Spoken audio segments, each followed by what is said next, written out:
নফসের গোলামি করাও এক প্রকার শিরক। আসসালামু আলাইকুম বন্ধুরা, আশা করি আপনারা সকলেই ভালো আছেন।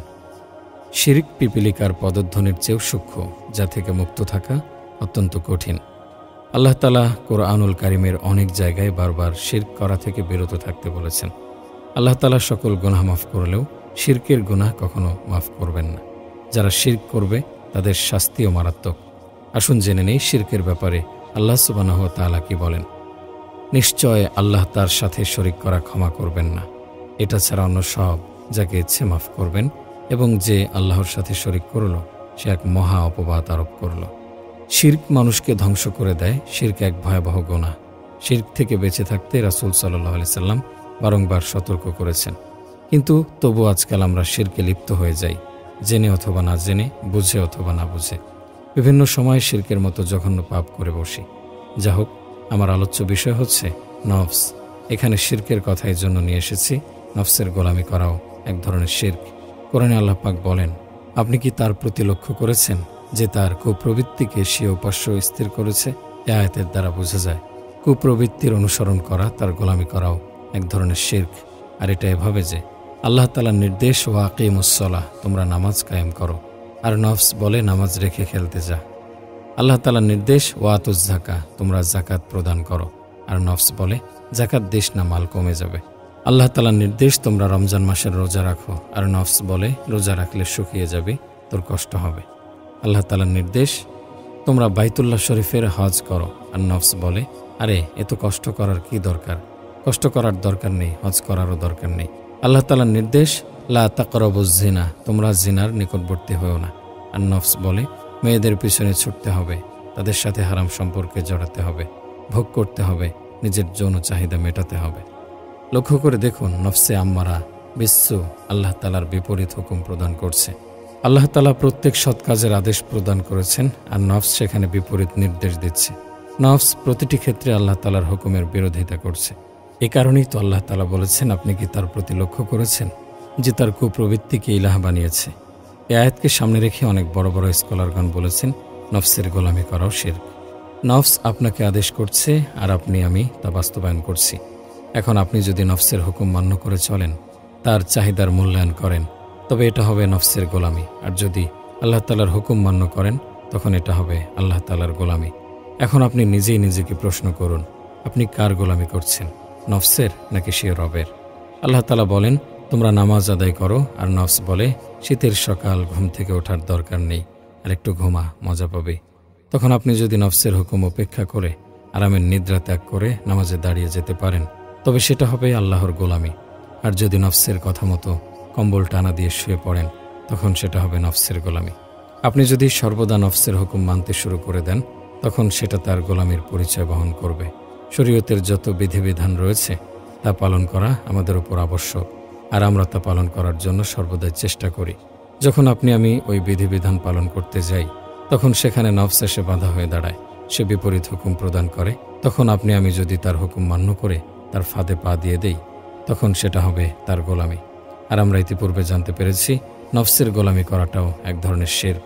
তাই আমাদের উচিত নফসের গোলামি ত্যাগ করে এই শিরক থেকে বেঁচে থাকা। নফস যখন বলবে নামাজ পড়ার দরকার নেই, ঘুমিয়ে থাক, তখন আপনি বলবেন, হে নফস, আমি তোর বান্দা নই, আর তুইও আমার রব না, আমি তোর হুকুম মানতে বাধ্য নই। আমার আল্লাহ বলেছেন নামাজ পড়তে, এখন আমার যত কষ্টই হোক, যত ঠান্ডাই লাগুক, আমি অবশ্যই আমার রবের হুকুম মানতে এক পায়ে দাঁড়িয়ে। তুই আমার রব না, আমিও তোর বান্দা না, সুতরাং আমি তোর হুকুম মানতে বাধ্য নই। সর্বোপরি একটা কথাই বলবো, নফসের গোলামি করে শিরকের মতো জঘন্য পাপে আমরা যেন জড়িয়ে না যাই। কারাবন্দী দুজন অপরাধী কখনো একজন আরেকজনের জামিন হতে পারে না, কেননা দুজনই কারাবন্দী।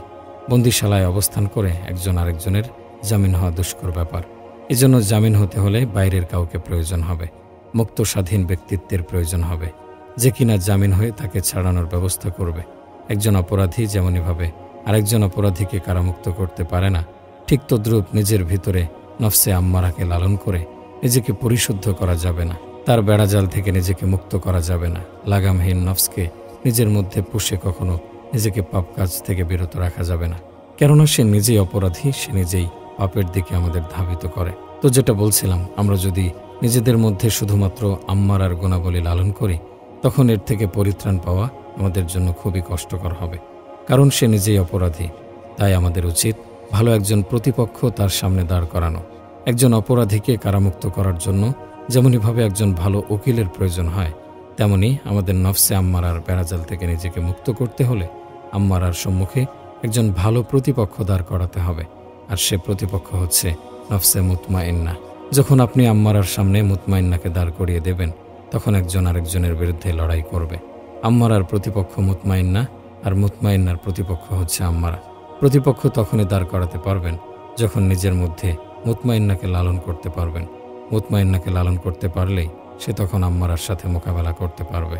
প্রতিযোগিতায় বিজয়ী হওয়ার জন্য সঠিক সিদ্ধান্ত, উত্তম পরিকল্পনা ও কঠোর শ্রমের প্রয়োজন হয়, তবেই উক্ত প্রতিযোগিতায় জয়ী হওয়া যায়। তো নফসে আম্মারা এবং নফসে মুতমাইন্না এর প্রতিযোগিতাও এরকমই হবে। আপনি আমি অবশ্যই চাইব নফসে আম্মারার উপর নফসে মুতমাইন্না বিজয়ী হোক। তাই যেহেতু আমাদের লক্ষ্য বিজয়ী হওয়া, সেহেতু সঠিক সিদ্ধান্ত, উত্তম পরিকল্পনা এবং কঠোর শ্রম তো দিতেই হবে। যেহেতু নফসে আম্মারা শুধুমাত্র আমাদের ক্ষতি সাধন করে, সেহেতু তার বিরুদ্ধে বিজয় অর্জন করার সঠিক সিদ্ধান্ত নিতে হবে। অতঃপর কিভাবে নফসে আম্মারার কার্যাবলী উৎখাত করা যায়, সেজন্য উত্তম পরিকল্পনা করতে হবে। অতঃপর কিছু দুঃখ কষ্ট বহন করে সেভাবেই নফসে আম্মারার বিরুদ্ধে লড়ে যেতে হবে।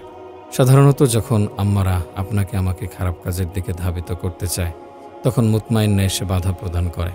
আম্মারা বলে, যা সিনেমা দেখে আয়, মজা পাবে। তখন মুতমাইন্না বলে, না যাস না, এটা খুবই গর্হিত একটি কাজ, এই কাজের দরুন তোকে জাহান্নামের আগুনে জ্বলতে হবে। ঠিক তেমনইভাবে মুতমাইন্না যখন নামাজ পড়ার তাগিদ দেয়, তখন আম্মারা এসে বলে, আরে এত আরামের ঘুম রেখে নামাজ পড়ার কি দরকার, নামাজ পড়তে হবে না, ঘুমিয়ে থাক। এটাই হচ্ছে মুতমাইন্না এবং আম্মারার মোকাবেলা, যাকে বলা হয় কারাবন্দী এবং মুক্ত স্বাধীনের মোকাবেলা। এ মোকাবেলায় সেই বিজয়ী হবে যে প্রতিপক্ষ হিসেবে মজবুত। এজন্য আপনি আমি যদি নফসে আম্মারার ওপর নফসে মুতমাইন্নাকে বিজয়ী করতে চাই, তবে নফসে মুতমাইন্নাকে সেরকম মজবুত করেই রাখতে হবে। যদি সে দুর্বল হয়, তবে সে আম্মারার কাছে পরাজিত হয়ে যাবে। তখন আম্মারা আপনাকে আমাকে ব্যবহার করে শুধু খারাপ কাজই করাবে। তবে মুতমাইন্নাকে যদি মজবুতভাবে তার সামনে দাঁড় করানো যায়, তখন সে পরাজয় বরণ করতে বাধ্য। এজন্য আম্মারার বেড়াজাল থেকে নিজেকে মুক্ত করতে হলে আমাদের সর্বপ্রথম মুতমাইন্নাকে মজবুত করতে হবে। অতঃপর আম্মারার সামনে তাকে দাঁড় করাতে হবে। একটা কথা না বললেই নয়, মানুষের ফিতরাত হচ্ছে প্রশান্ত আত্মা, ভালো নফস। সুতরাং নফসে মুতমাইন্না সবার মধ্যে বিদ্যমান, কিন্তু নফসের ওপর লাগাম না থাকায়, তার ব্যাপারে উদাসীন থাকায় নফস তার ফিতরাতের গণ্ডি পেরিয়ে আম্মারায় পরিণত হয়ে যায়।